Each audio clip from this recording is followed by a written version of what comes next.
What is up, everybody? The Pack Bros are back. I'm Rob. I'm Chris. And today our upload doesn't have to do with opening packs. It has to do with opening mail. A couple of interesting things we got going on here. We did get some gradings back. If you guys are a subscriber, way back at the beginning of our channel, I think when we went our first 10 videos.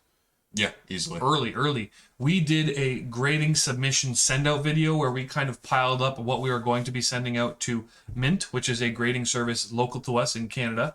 PSA, which has not gone out yet because, Jesus, it's expensive.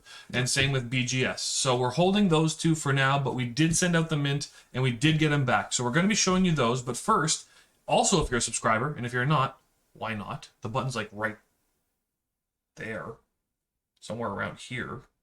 It's red. You should make it gray because red's abrasive on the eyes. It is. And if you get rid of that, your eyesight when watching videos will feel better. It will. So get rid of the red. That's it. You click so many times a day. Down to the right. That's it. That's all you need to do. And your eyes will thank you for it. Anyways, so if you do subscribe, we have a abundance of products that we open. And unfortunately, we do have a lot of product that comes out damaged. Well, we sent that off the upper deck and we do have a return. We have a return of what they've decided is equal value. I've heard a lot of people who don't feel happy with the value they get back. Yeah. I feel okay with what we got. I did open it to make sure I knew what we were talking about before we just opened it on camera. But that said, we're going to take a deep dive into it. So let's do that first. I did have to open 2 cases with Upper Deck for 2 separate instances. This one here is a replacement of a card that Chris and I got in a group break, actually. And what it was a Patrick Kane dual fight strap out of 10 from the 2020-2021 Artifacts product. Very unique card, very specialized card. Tough to describe. Actually, maybe I can. There's the card there from my phone. I had to send them images. As you can see, there's some definite wear around the sides, which is fine. But the big issue was a top ding right there. Oh, yeah. It's pretty substantial. Yeah. Came out of the pack like that. Not something we wanted. So, as a result, we sent it off to have it replaced. And in its place, we got a Connor McDavid jersey numbered to 199.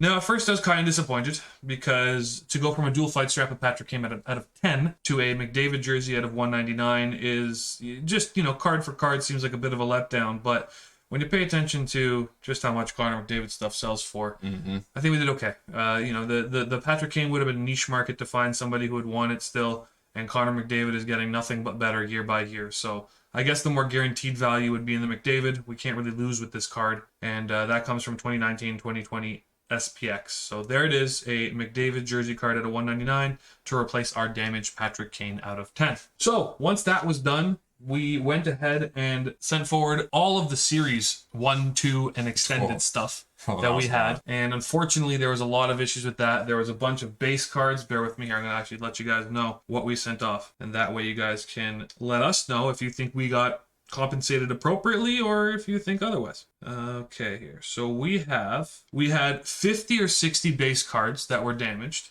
which I know, honestly, base cards, big deal. I get it. But when it's 50 or 60, that's a big bulk of the product. I wanted them to know that I wasn't okay with that. We also had a Jalen Chatfield Young Guns clear cut that was printed way left. We had a Kaprizov Young Gun that the embossing was printed way off. I'll just show you guys that. That was opened live on our channel. That was so brutal. There it is. If you guys want to watch that opening, it's for sure up on the channel. And then we also had a bunch of other Young Guns that were printed off as well.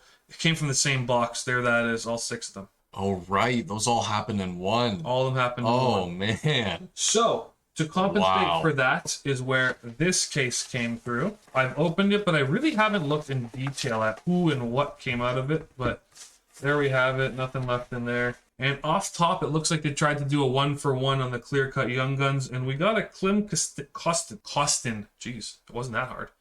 Are you me? Clear-cut. Are you, bro? Are you me? Clear-cut Young Guns card. Now, at first I was like, well, that kind of sucks. But Klim Kostin has, I believe, 5 or 4 points in the first 5 games. And the Blues are 5-0 right now. So I'm not that upset about that, especially because Jalen Chatfield, I don't think, is even with the Canucks anymore. I think he got sent over to Carolina. And Carolina has a lot of depth where he's probably not going to get much playing time. So I'm pretty happy with that. Klim Kostin, Young Guns, clear cut. And then for the base, at least by my assumption, what they did is instead of sending us a bunch of base back, they sent us some clear-cut base. So we received a Mark Giordano clear-cut base, a Michael Kempney clear-cut base, a Kevin LeBlanc clear-cut base, and a Jake Muzzin clear-cut base.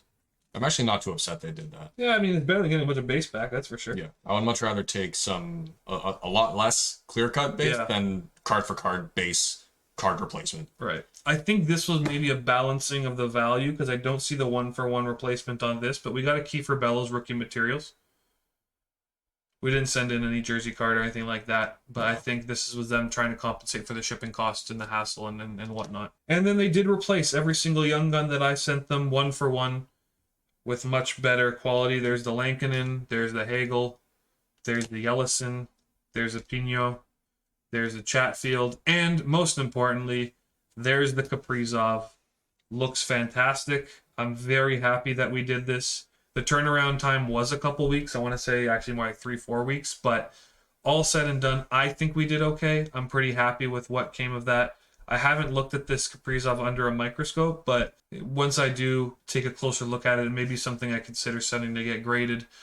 I got to assume it's in pretty good condition, seeing as I've never seen a pack. It's almost kind of a secondary benefit that it came right from Upper Deck into a top loader, sealed and over to us. Yeah, it didn't go through the packaging process or the unpackaging process. Yeah, there's a lot less hands that touch the card. Exactly. So I'll take a look closer to see if it's worth sending, but he currently has 5 assists in 5 games as it stands right now in the season. So it looks like his rookie season wasn't a fluke. So that's that for the replacement. Let's move on to the graded cards. Now, again, I highly recommend you guys go back and look at our video. I can't remember what it was called. PSA BGS. Chris is going to put the link right here. Grading standoff. Chris is going to put the link right here. Right here between us. Right? It might actually be delisted. I don't know. The link fades away. Chris is going to relist it and put it in there so you guys can go take a look and see. I'm just going to... Do you want me to hold some of them? Yeah, maybe that's for the best. I should have put these in a anticipatory release order type of deal, so you guys can kind of get it slow rolled with us. Do it like that. I'll do it like that. Okay, so these are all still in the plastic, and I'm going to keep it that way because as soon as, well, you know what? I should have probably brought the plastic up so Chris could switch it over. Anyways, so our first reveal here is on a Trevor Linden. I guess I should go like this. Rookie card. There you have it. Looks, and you know what? Let's just do it like this. I'm going to let you guys see it outside the plastic. I will throw it in a graded card case afterwards. There it is. Trevor Linden rookie card. 89-90 O-Pee-Chee. Trevor Linden. And it got a 8.5 out of 10. Not too bad for a card from the late 80s, or I guess right around the 90s. There we are. That's a rookie card I sent in. 8.5, not too bad.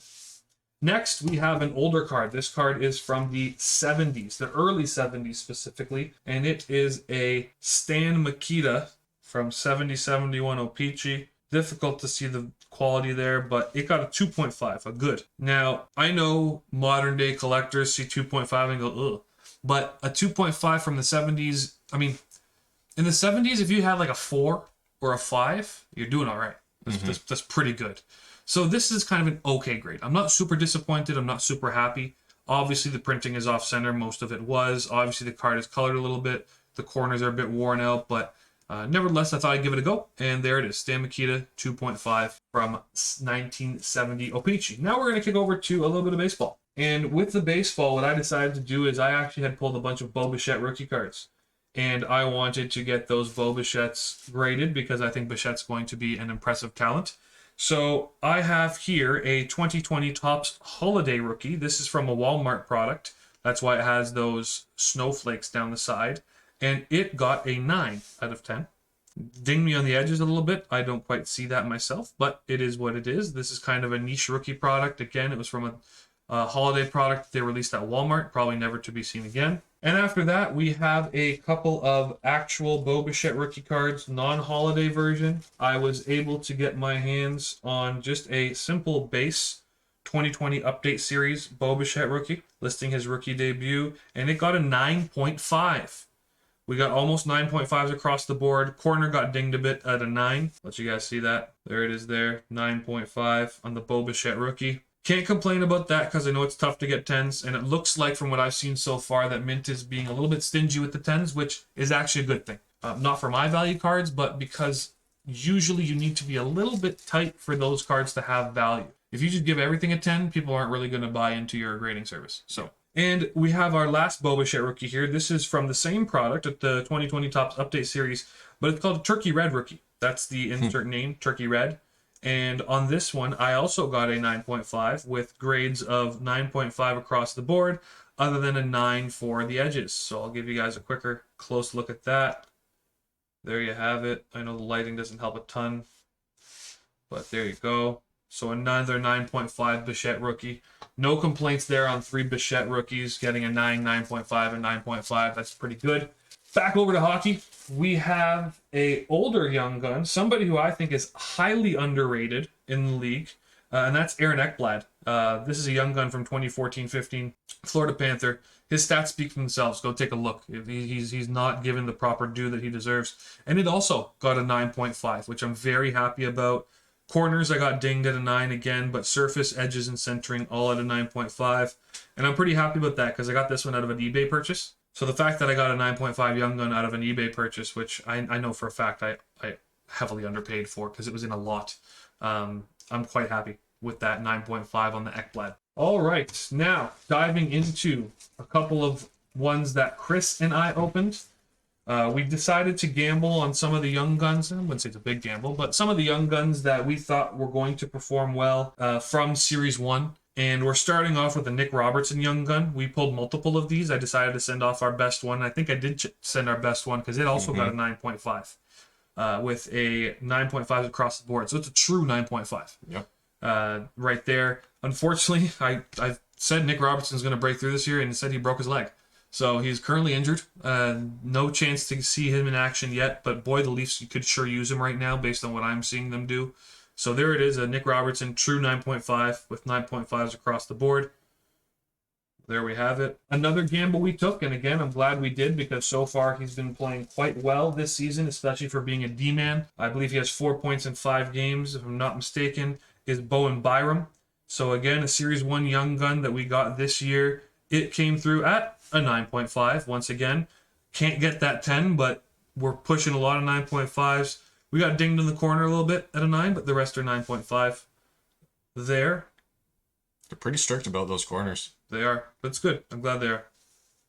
There we have it. With 2 cards remaining, we sent off one of the bigger Series 1 hits that we pulled. And this one is a clear-cut young gun. I'm just noticing now that the plate is a little bit off. But nevertheless, what this clear-cut young gun featured is the first 10 rating that we got. Unfortunately, it didn't stay true the whole way. Here is our Nick Robertson clear-cut young gun, getting a 9.5 overall. We got 10 in the corners there because it's, I guess, not paper. So they kind of had to. And 9.5s across the board the rest of the way. I really wish they could have given us one more 10 because that probably would have made the overall grade a 10. Yeah. It is what it is. So there you have it, a 9.5 clear-cut young gun of Nick Robertson. Hopefully he gets back soon and gets to make a difference with the team. That looks like they need to make a difference right now badly. And lastly, this is a card that I had that I didn't realize I had. It was in my box from when I pre-collected a long time ago. And it was back when hockey did Prism, pre-Upper Deck getting exclusive rights in the mid-2010s. And what I have here is a Prism rookie of Nikita Kucherov. Now, Nikita Kucherov is a multi-time Stanley Cup winner. He is, unfortunately, somehow one of the most underrated players in the league, despite being on a team that is perennially excellent and having a ton of points. He's a bit injury prone. That is against him, but otherwise he is an outstanding talent. The one knock on the Prism cards is they're very tough graded because they're so shiny. They're scratch prone, poorly cut prone, all kinds of problems. But in my hands, I was able to attain from my old collection that I had to sell a 9.5 Nikita Kucherov Prism rookie card, a true 9.5. And I can tell you right now, back when I pulled it, we didn't know Kucherov was going to be as good as he was. This is one of those cases where you sit on a card, in my case accidentally, and the price went through the roof. I don't know the exact comparable for this right now, but I can tell you it's not going to be cheap. And I'm quite content that this graded at a 9.5. I almost wish I sent it off the PSA or BGS instead. I decided against it just because it was a Prism card, and I was like, I'll take my chances. I'll get it graded. with mint at a more affordable cost. And there you have it, a 9.5 Nikita Kucherov Prism rookie. So there you have it, guys. That's the full recap of what we had come back graded. Please let us know below what you think. Tell some of your grading stories. I don't know, maybe you tried something or found something or hit a diamond in the rough that you didn't realize was really good. And let us know about our replacement cards. You think we got robbed? You think we got compensated properly? Your feedback is valuable to us. But until next time, we didn't even have any packs, so we're out of time. See you later.